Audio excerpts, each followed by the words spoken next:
You have not only the New Testament writings, but you have Clement of Rome and Polycarp, both of whom probably knew the disciples Peter and John respectively, and they say that the disciples were saying that Jesus had been raised from the dead and had appeared to them. That's pretty cool stuff. Great. So we got.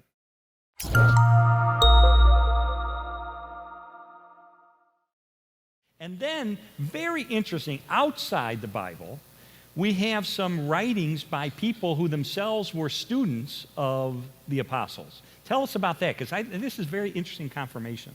Well, there's some really neat things. There's these two guys. One's named Clement of Rome. There are two Clements that we know of in the early church, Clement of Rome and Clement of Alexandria. There was Bob Clement, too, but that's a whole different, that's an apocryphal thing. Yeah, Bob Clement, I don't trust him. So you got two.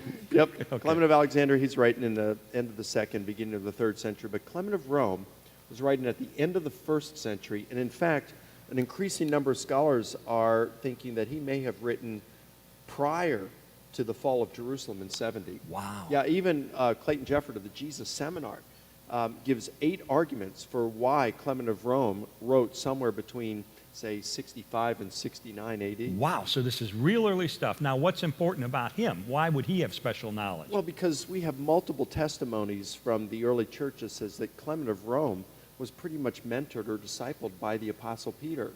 So, if that's the case, then what Clement writes is very interesting. He is as close to Peter, pretty much, as Mark, the Gospel of Mark, who's writing the memoirs of Peter. Wow. And so what's really neat is if Paul, let's say, was teaching heresy, then we would expect Clement of Rome to chide and correct Paul on it. Instead, what we find Clement of Rome saying about Paul, he places him on par with his mentor Peter, and he says that Paul, and I quote, accurately and reliably taught the message of truth.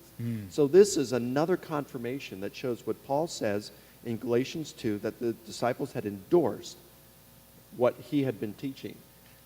This is outside corroboration that Paul indeed was doing this, that he was teaching what the Jerusalem apostles were teaching. Pretty cool stuff. Great stuff. And Clement also wrote a letter, didn't he, in the first century, affirming the conviction of the apostles that they'd encountered the resurrected Jesus.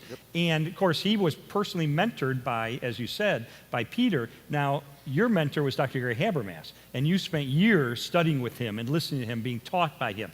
And if I were to ask you, what does he believe, you could tell me with great confidence. Absolutely. Just as Clement, having been mentored and discipled by Peter, would know what Peter was teaching. And he confirms, yes, he encountered the resurrected Jesus. And then tell us about Polycarp. Similar story. Well, Polycarp was probably a disciple of the Apostle John. And he says that he refers to the blessed Paul. He quotes from Paul's writings twice, refers to them as part of the sacred scriptures.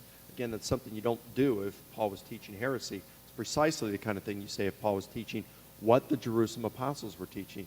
But he talks about the resurrection of Jesus. And so, yeah, I mean, you have not only the New Testament writings, but you have Clement of Rome and Polycarp, both of whom probably knew the disciples Peter and John respectively, and they say that the disciples were saying that Jesus had been raised from the dead and had appeared to them. That's pretty cool stuff. Great. So we got